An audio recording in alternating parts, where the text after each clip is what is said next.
que vou lhes contar.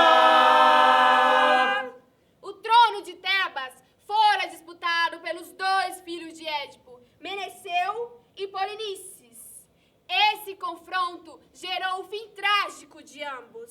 A derrota os abalou. Assim, deixando Creonte no poder. Senhor, antes de dizer o que foi feito, eu gostaria de dizer que não fui eu quem fiz, nem vi quem fez. Por isso não acho que alguém pode ser condenado por algo que não fez e que não viu. Meu rei, não quero ser arauto de desgraça. O corpo foi sepultado e quem o fez simplesmente desapareceu. Mas haviam sinais de que se tinham cumprido os rituais piedosos. Ninguém sabe quem o enterrou, senhor. O chão estava liso. Não haviam marcas de enxadas ou picaretas, nem traços de rodas ou algo que pudesse nos levar ao criminoso. Quando vimos o corpo à primeira luz do dia, percebemos que não estava bem enterrado. Havia uma camada de pó fino e terra sobre ele. Foi como se alguém simplesmente quisesse desafiar o decreto real. O vosso decreto, Rei Creonte. Também não haviam pegadas de cães ou animais selvagens que, atacando os despojos, pudessem nos confundir. Logo então começamos a nos acusar, a gritar, quase nos agredimos mutuamente. Pois éramos todos réus, todos juízes. Cada um de nós jurou para si de maneira mais violenta a tua própria inocência. Cada qual pediu um mais duro castigo caso fosse culpado. Foi então que aí escutamos uma voz sensata que nos deixou ainda mais apavorados. Era desgraça. Dizia que um de nós deveria vir aqui e lhe dizer tudo em todos os detalhes. Como não houve voluntário, tiramos na sorte. E coube ao infeliz aqui presente o azar do prêmio. E aqui estou eu, que não queria vir nem sou bem-vindo. Mas eu lhe afirmo, meu rei, ninguém ama um portador de más notícias. Eis aqui. Aqui, Aqui. aqui, Aqui. Aqui. Aqui. aqui, Aqui. aqui. Uma irmã que tu não enxergas, que quer enterrar o teu irmão para que os abutres não o devorem. Creonte o define como um traidor. Os deuses se espantam vendo a tua coragem. A tua lei não é a lei dos deuses. É apenas o capricho ocasional de um homem. Não acredito que a tua proclamação tenha força para substituir as leis não escritas dos costumes. E os estatutos infalíveis dos deuses. Porque essas não são leis de hoje, nem de ontem, mas de todos os tempos. Ninguém sabe quando apareceram. Não. Eu não iria arriscar o castigo dos deuses para satisfazer o orgulho de um pobre rei. Eu sei que vou morrer, não vou? Mesmo sem teu decreto. Se eu morrer antes do tempo, aceito isso como uma vantagem. Quando se vive como eu em meio a tantas adversidades, a morte prematura é um grande prêmio. Morrer mais cedo não é uma amargura. Amargura seria deixar abandonado o corpo de um irmão. E se disseres que ajo como louca, eu te respondo que só sou louca na razão de um louco. Que pretendes fazer comigo além de me matar? Por que esperas? Nada que disseres poderá me agradar, e também tudo que eu disser te será desagradável. A glória que eu buscava eu tenho, E ninguém mais me tira de dar a meu irmão enterro digno. Todos aqui, eu digo todos aqui, se apressariam em concordar com o que eu fiz, se não tivessem a língua travada pela covardia. Mas essa é a vantagem dos tiranos, impor pelo medo tudo o que dizem e fazem. O povo fala. Por mais que os tiranos apreciem um povo mudo, o povo fala. Aos sussurros há medo na semi-escuridão, mas fala. A violência é a mãe da violência. Ontem foi meu irmão. Hoje sou eu. A quem agora se dirige a tua intimidação? Ela, que na dúvida e na loucura não sabe como agir. A tua força vem do silêncio de tua alma. Somos todos dominados pelos que perderam a força. Constrangida a obedecer, obedece. As chamas das ações de Antígona as gelam de terror. Lembra, irmã, que nosso pai morreu odiado, depois que o juiz terrível, encontrando nele mesmo o culpado que tanto procurava, arrancou com as próprias mãos ambos os olhos. E da nossa mãe, a esposa do nosso pai, rei Édipo, 2 mulheres numa só, que arrancou a própria vida, pendurando-se numa corda que atirou a sua honra. E hoje a terceira desgraça, perdemos num só dia nossos 2 irmãos, um derramando o sangue do outro, dado seu golpe múltiplo de extermínio. E agora nós 2 sozinhas. Pensa bem que fim será o nosso, mais miserável do que todos, se desprezarmos o decreto do rei e desafiarmos a sua força. Não, temos que lembrar primeiro que somos mulheres, não podemos contra os homens. E segundo, que somos dominados pelos que detêm a força. E temos que obedecer a eles, não somente nisso, mas em coisas bem mais humilhantes. Eu peço perdão aos mortos que só a terra oprime. Não tenho como resistir aos poderosos. Constrangida a obedecer, obedeço. Tentar uma revolta é inútil, pura estupidez.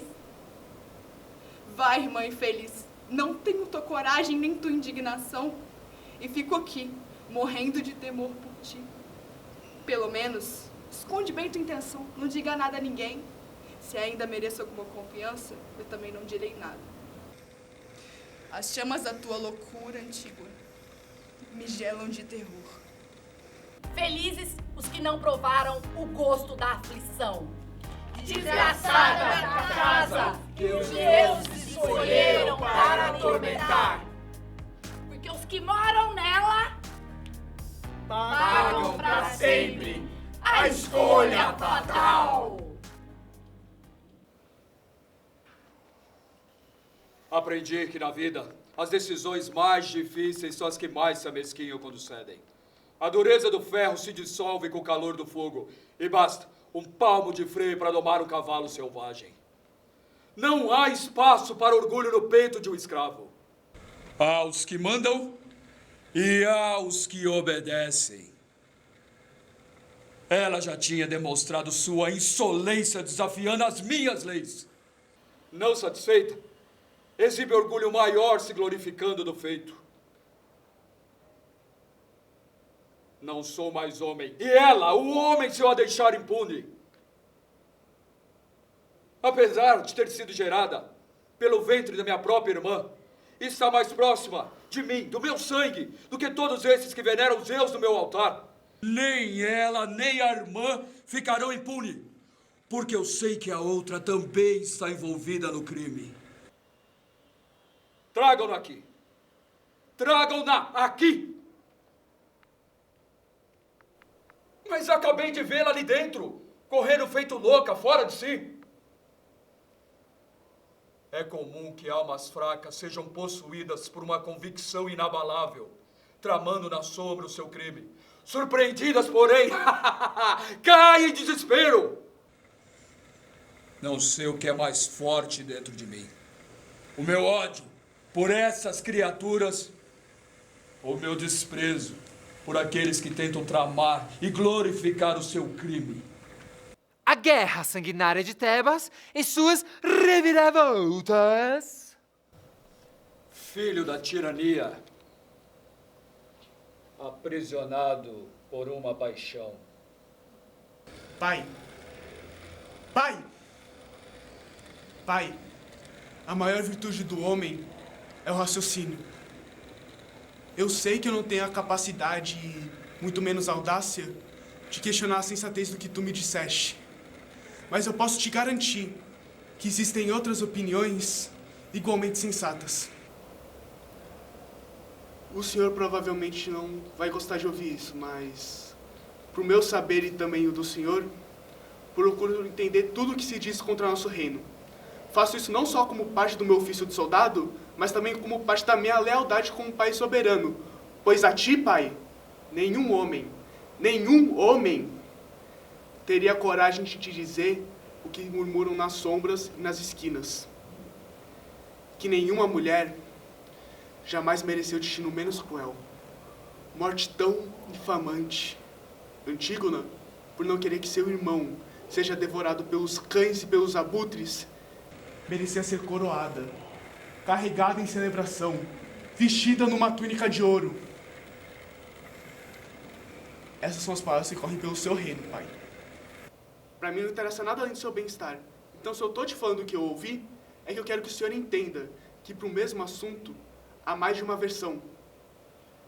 Pois sábio, pai, é aquele que aceita uma nova verdade. E mais sábio ainda, aquele que aceita essa nova verdade sem questionar. Pois quando a tempestade cai sobre a floresta, os abutres se curvam contra o vento e sobrevivem, enquanto caem e morrem gigantes inflexíveis. Então, por favor, pai, domina a tua cólera e cede no que é justo. Eu entendo que, jovem como sou, minha palavra tem muito pouco valor. O ideal mesmo seria se todos nós nascêssemos sábios. Assim não teríamos que aprender nada de ninguém. Mas já que isso ocorre raramente, devemos escutar opiniões contrárias.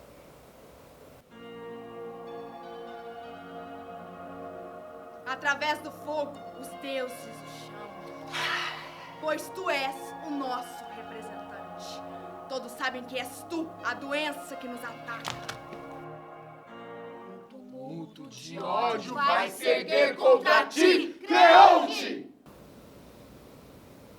Descrevo-te por esse menino, os sinais. Ele é meu guia, como eu sou de tantos. E o que eu te digo, Creonte, é que foram em vão os sinais que pedi aos deuses. Os deuses não estão aceitando as nossas orações e sacrifícios. Os oratórios das casas, os altares dos templos foram maculados por pássaros e cães que devoraram a carcaça do filho de Édipo. Pense nisso, Creonte. Os deuses não estão aceitando as nossas orações e sacrifícios. Nenhum pássaro voa feliz, tendo provado a gordura de um defunto. A hora do erro chega a todo ser humano, Creonte. E quem logo percebe é menos tolo, menos infeliz, tem menos culpa. Pense nisso, Creonte. É pro teu bem que te falo. É sábio aceitar um conselho quando ele vem em seu benefício. Uma onda de terror cairá contra ti e de todos os caminhos que passarem suas tropas. Os deuses se espantam vendo sua ambição. A tua guerra continua, Creonte. Uma partida que muda os rumos da guerra. Um filho enfrenta seu próprio pai, gerando assim a morte de seu irmão Megareu e a queda de Tebas. Senhor, um golpe terrível. Perdoa-me que eu seja o mensageiro da desgraça. Teu exército está completamente destroçado dentro de Argos, batidos em fuga ou aprisionado. Teu filho Megareu está lá morto, atravessado por uma flecha fatal. Mas é apenas um corpo a mais, entre tantos que estão abandonados no campo de batalha. Só luta até o fim os que não têm coragem de fugir. Foi um golpe feliz do novo capitão. Assim que Emo partiu depois de lhe entregar o comando, Megareu reuniu todas as tropas para um outro assalto. Embora muitas vozes discordassem e nenhum soldado estivesse em condições de luta, era evidente a sua intenção de tentar a vitória no ataque audacioso que colocasse em risco a altura de teu outro filho. O ardor com que partiu a lucidez dos comandos e a segurança de que estava possuído deram a tudo por algumas horas a certeza de que, enfim, o inimigo estaria derrotado. Mas pouco a pouco, a cidade devastada foi seguindo traiçoeiramente contra nós e se transformando em tumba para os nossos. Os que escaparam vêm aí, em todos os caminhos. Feridos, sangrandos, mutilados, perseguidos sem dó pelo inimigo. Corri uma noite e um dia para Perdite, que mande cobertura para os nossos, ou serão massacrados até o último homem. A rainha Eurídice, esposa de Creonte, já não tem mais forças para continuar. Enfraquecida, com toda a desgraça que cai sobre sua família. E mesmo assim, cabe a ela dar a notícia desastrosa. Cabe a ela dar a notícia da morte de seus 2 filhos à cidade de Tebas. E não tendo sentido Para seguir a vida, Ela decide Arrancar seu próprio fígado para fugir das suas angústias.